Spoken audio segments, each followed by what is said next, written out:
So on the back of your paper, you have your name and your teacher code. Then on the front side of it, I want you to draw a moon. Doesn't matter if you draw the moon at the top, middle, bottom, side, wherever you want to draw a moon, but draw a moon on your paper. Pretty good size, like that. So go and do that.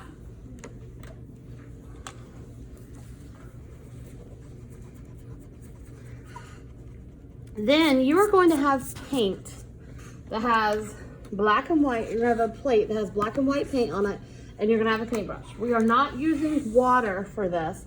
We're making what's called a gradient. A gradient is where you fade from light to dark, or you fade from one color to the next. For example, if you're doing a gradient on the color wheel, you would go yellow, red, blue.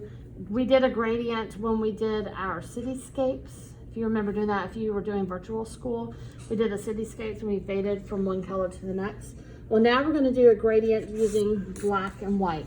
So you're just gonna get some white paint on your brush. You're gonna start by painting around that line you made for the moon. And you guys can do all this in a second. I'm gonna show you everything at one time. Then I'm gonna let you loose to do it. Okay, so you kind of paint white around, and then you can add a little bit more and make it a little bit wider.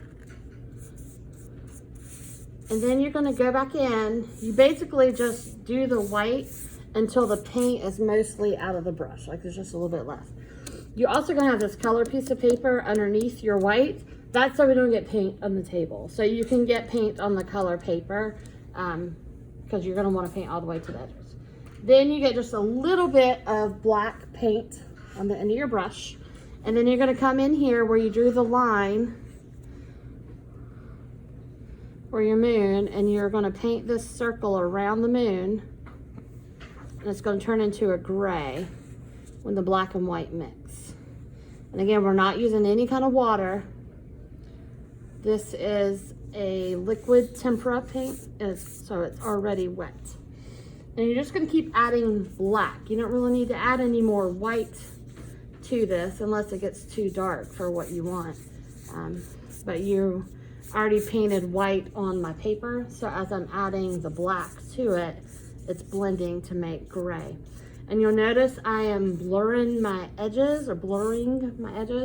I don't want rings around my moon like that. I want it to be more of a gradient, a gradual shift from one into the next.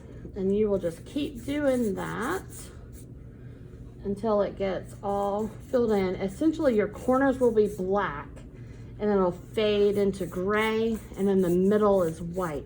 You don't paint the moon itself for a couple of reasons. One, it's already white, so you don't need to paint it white. And two, you need to hold your paper. Then you have a dry spot there to hold your paper where your moon is. That gives you a spot to paint it. Okay. Then, when you get finished painting in your moon, you're going to get your tree that you made out of construction paper, that black tree. We're going to glue that on top. I have liquid glue. I'll put it on your tables. You use the liquid glue to glue that tree down onto your paper, and then you have a silhouette. Once it's glued down, if you want to add more branches and things to it, if the paint is dry enough, you can use oil pastel or crayon. If it's not, then you can just get a smaller paintbrush and use the black paint and draw in little branches on your tree with that. Okie doke.